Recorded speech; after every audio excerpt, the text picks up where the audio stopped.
छुट्टी मनाने ना जाएं, जरूर आ जाएं। Schedule of the Lok Sabha poll, phase 1, we'll do it in 7 phases as was done last time. 7 phases. Phase 1 will start from 20th March notification, 5 days from now, and last date of withdrawal would be 30th March and date of poll would be 19th of April. इसमें phase 1 का schedule एक दिन से हमें 2 बार करना पड़ रहा है, फिर बिहार के लिए वहां एक फेस्टिवल है, तो नोटिफिकेशन की डेट सेम है, लेकिन बस लास्ट डेट ऑफ विड्रॉल हमें 30 मार्च की जगह 2 अप्रैल सिर्फ बिहार की फर्स्ट फेज के लिए करनी पड़ रही है, क्योंकि वहां त्योहार है। और 19 अप्रैल को यहां वोटिंग होगी और पूरी कंट्री में 4 जून को काउंटिंग होगी। So phase 1 this will look like this. ये मैप भी हम आपको प्रोवाइड कर देंगे। अभी ये जो येलो पोर्शन है ये ऐसा दिखाई देगा।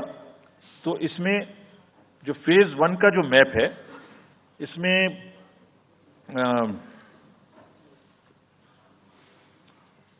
नॉर्थ ईस्ट नीचे तमिलनाडु, राजस्थान, सेंटर में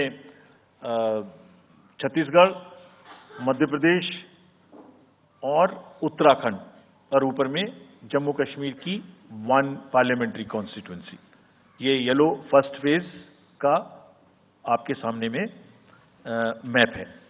सेकंड फेज और फर्स्ट फेज में 21 स्टेट्स जाएंगी पोल में। Second phase notification will start on 28th of March and date of poll will be 26th of April. Similarly here, in case of J&K, because of the some holiday, the date of one day would be different, date of security of nomination would be different, but date of gazette notification or date of poll would be common. Phase 1 में 21 राज्य polling में जाएंगे और phase 2 में उसमें से और राज्य जुड़ जाएंगे। So this is the map which would be phase 2, जिसमें हम नॉर्थ ईस्ट में काफी जगह चुनाव को कंप्लीट करते हुए, तमिलनाडु में कंप्लीट करते हुए, सेकेंड फेज में राजस्थान को भी कंप्लीट करेंगे। Phase 3 would be from 12th of April and date of poll will be 7th of May. इसमें भी टोटल 12 स्टेट्स उस समय में जा रही होंगी और इस फेज में 3 नए राज्य में चुनाव शुरू होगा। इसका मैप कुछ इस तरह से दिखाई देगा। राजस्थान हम कवर कर चुके होंगे, तमिलनाडु कवर कर चुके होंगे, केरला कवर कर चुके होंगे, गुजरात इसमें कवर कर लेंगे, नॉर्थ ईस्ट पूरा कवर कर चुके होंगे और हम नए राज्यों को मिला के 3 इसमें नए राज्य भी जुड़ेंगे। फोर्थ फेज में 18 अप्रैल को गजट नोटिफिकेशन होगा और date of polling would be 13th of May. Date of counting in the entire country would be 4th of June for all by-elections, for the assembly elections, for the parliamentary elections. इसका map कुछ इस तरह का दिखाई देगा।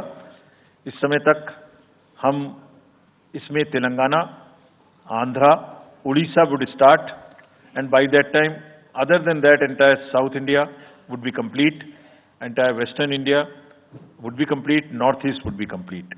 और fifth phase 26 अप्रैल से शुरू होगी और 20 मई तक चलेगी। 20 मई तक डेट ऑफ पोल होगी, बीच में नॉमिनेशन, स्क्रूटनी और विड्रॉल की डेट्स रहेंगी।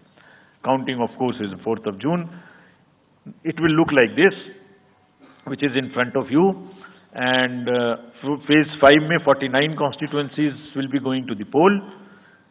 Phase 6 में 57 constituencies will go to the poll, starting from the gazette notification on 29th of April and finishing on 25th of May 2024.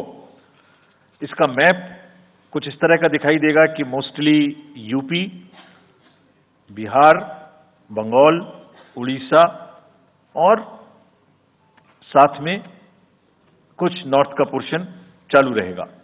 Last phase, 7th phase notification will be on 7th of May and polling on 1st of June. So last polling would be on 1st of June and counting on 4th.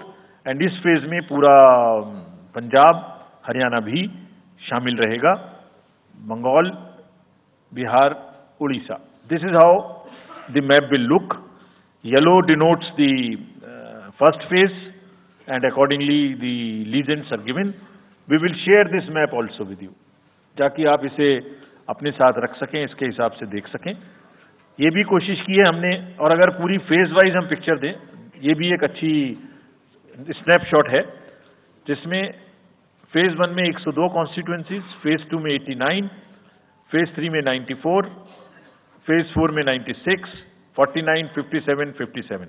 So we'll start with the 102, the largest, slowly come down and finish northeast, move up from the south and finish the western area. तो इसमें weather और हर चीज का ध्यान रखते हुए काफी सोचने के बाद ये शेड्यूल बनाया गया है. विद दिस, जो सिंगल पोल डेट है वो 22 स्टेट में होगी. 2 राज्य 4 बार में जाएंगे, कर्नाटका, राजस्थान, त्रिपुरा, मणिपुर. 3 फेज में 2 जाएंगे, छत्तीसगढ़ एंड असम. 4 फेज में 3 जाएंगे, उड़ीसा, मध्य प्रदेश, झारखंड. 5 फेज में 2 जाएंगे, महाराष्ट्र एंड जम्मू कश्मीर. जम्मू कश्मीर की हर पार्लियामेंट्री कॉन्स्टिट्यूएंसी के लिए 1 फेज होगी. और 7 फेज में 3 जाएंगे, Uttar Pradesh, Bihar and West Bengal. With this friends, I end my address and thank you very much. Thank you, sir, for those detailed remarks. Please hold on.